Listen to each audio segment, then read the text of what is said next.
faly miarabanao indray ny tenako ao anatin'izao fandaharana fantaro ny marina izao. Amin'ity androany ity sika dia resaka lohahevitra anankiray tena manandanja satria anampy ianao indray izy ity mba hahafanao manana faharetana ao anatin'izay famonjena efa niraisinao izay ary ihany koa mba hanananao faharetana amin'ny fiarahana amin'ny Kristy. Mialohan'ny iresantsika an'izay lohahevitra izay nefa aloha dia fitiantsika ny zavatra niresahana tamin'ny farany sika dia niresaka ny amin'ny batisan'ny rano. Dia niresantsika tamin'izay fotoana izay hoe ny olona izay ho vonjena, ny olona izay efa nino sy nandray an' Jesosy dia tokony iroso ao anatin'ny dingana fanaovana batisa satria ny batisa dia lalana anankiray izay mitondra makany amin'ny famonjena. Niresantsika tao anatin'izay ihany koa ny zava-miafina ao anatin'ny batisa fa ny batisa dia mitondra ny kristiana anankiray hiaina ao anatin'ilay fiainam-baovao ao amin'Andriamanitra.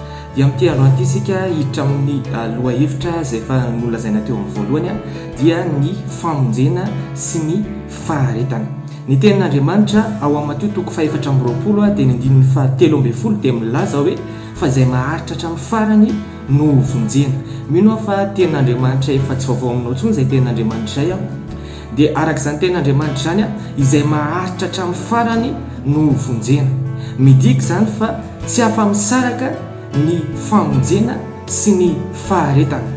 Raha resaka famonjena no resahana dia tsy ny fanomboana ny tena mikaonty fa ny faharetanao hatramin'ny farany ao anatin'izay famonjena izay.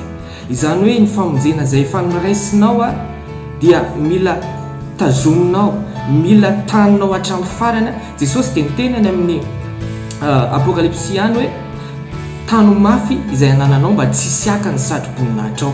Izany hoe ilay famonjena izay efa noraisinao tamin'ny alalan'ny finoanao sy fandraisanao an' Jesosy dia mila tazominao mafy.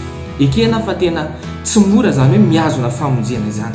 Tsy moramora zany indrindra fa amin'izao vanim-potoana iainantsika izao, izao andro farany iainantsika izao satria izao rehetrarehetra izao ny fiainana efa miaratsy ary tsy mora zany hoe mijoro amin'ny fahamarinana amin'izao andro iainantsika izao. Tsy mora zany hoe mijoro amin'ny fahamasinana ao anatin'izao vanim-potoana iainantsika izao. Ary tsy mora zany hoe enjehan'olona izany. Ny Jesosy dia efa niteny ihany koa hoe ho alan'olona rehetra ianareo izy noho ny anarako. Izany hoe ny amin'ny fiainana maha-kristianina dia mety hisy fanenjehana. Izany hoe misy fiaretana koa zany amin'ny fiainana maha-kristianina. Ny faharetana sy ny fiaretana dia zavatra anankiroa ihany koa tsy afa-misaraka. Ary Jesosy mihitsy koa dia niteny hoe izay rehetra te hanatonao izy dia aoka izy handany tenany ka hitondra ny azo fijaliany ary anaraka. Izany hoe ny fanarahana an' Jesosy Kristy dia mitaky an'izay fitondrana ny azo fijaliana izay. Ary tsy moramora izay satria mety ho alan'olona ianao, mety ho enjehan'olona ianao noho ny sitrapon'Andriamanitra. Noho ny fanarahanao an' Jesosy dia mety tsy tian'olona fotsiny tsotr'izao ianao. Dia izao nefa ny zavatra mila fantatsitsika hoe tadio tsara fa misy valim-pitinga izabe ho anao any an-danitra. Reny fiaretana rehetrarehetra noho ny amin'ny fanarahanao an' Jesosy reny, reny fanenjehana mahazo anao noho ny amin'ny fanarahanao an' Jesosy reny dia tsy ho verimaina akory, tsy gratuit reny zavatra reny fa misy vidiny ngezabe ao anatrehan'Andriamanitra raha maharitra ianao. Tsy pitsika tsara hoe raha maharitra ao anatin'izany ianao satria ny faharetana ny tena mikaonty ao anatin'ity famonjena ity. Fa mamporisika anao, mampahery anao mba haharitra ianao ao anatin'izany fiaretana sy fanenjehana izay mahazo anao zany dia miareta amin'ny fahoriana. Zany koa voalaza ny tenin'Andriamanitra fa tsy ho foana akory ny fahasahinao sy ny fijoroanao ho an'ny sitrapon'Andriamanitra. Dia androany izara astuce anankitelo aminao hoe ahoana ny atao mba hananana faharetana ao anatin'izay famonjena izay, mba hanananao faharetana ny amin'ny fiarahanao amin'i Jesosy Kristy. Voalohany indrindra dia fahareto mazava tsara aloha ny tanjonao ny amin'ny fiarahanao amin'i Jesosy. Fahareto mazava tsara ny tanjonao. Te anontany ianao ho anao izay manaraka ny fandaharana hoe inona kay ny tanjona izay mahatonga anao tena hanaraka an'i Jesosy, izay mahatonga anao hiaraka amin'i Jesosy.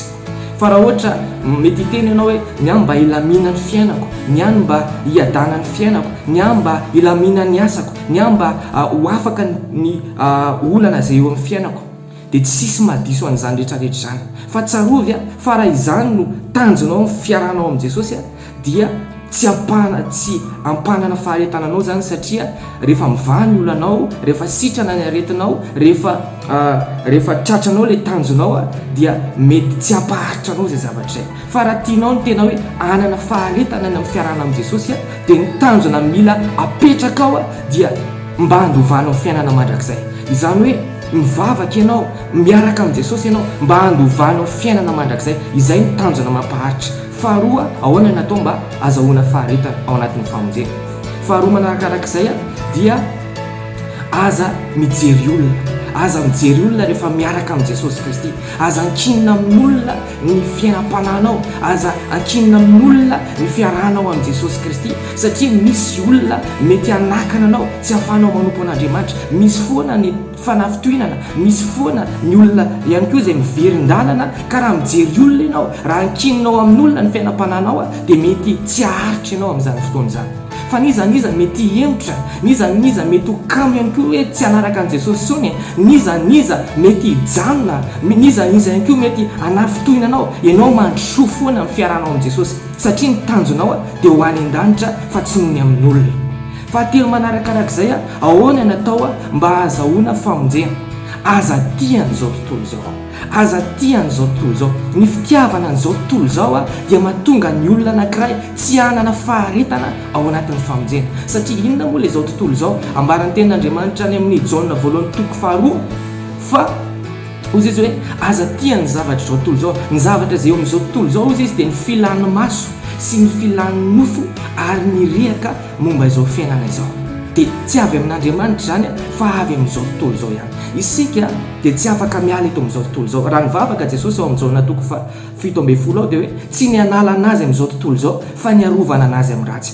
Ka eto amin'izao tontolo izao tsika, ty izao tontolo izao ty nefa dia feno fahalotona, feno fiainana mahavariana, feno fafinaretana sy filan'ny nofo maro isan-karazany izay tsy avy amin'Andriamanitra fa avy amin'izao tontolo izao. Ary zany zavatra zany dia tsy ampaharitra anao anatin'ny famonjena. Mila tsy tian'izao tontolo izao ianao, aza tian'izao tontolo izao. Zay ny teboka fahatelo izay ahafahanao mahazo famonjena.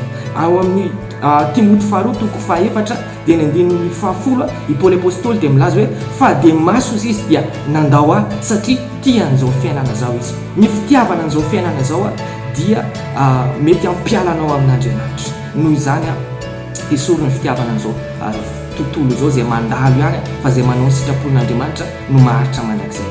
Ireo ihany koa ny astuce anankitelo izay ahafahanao maharitra ao anatin'ny famonjena.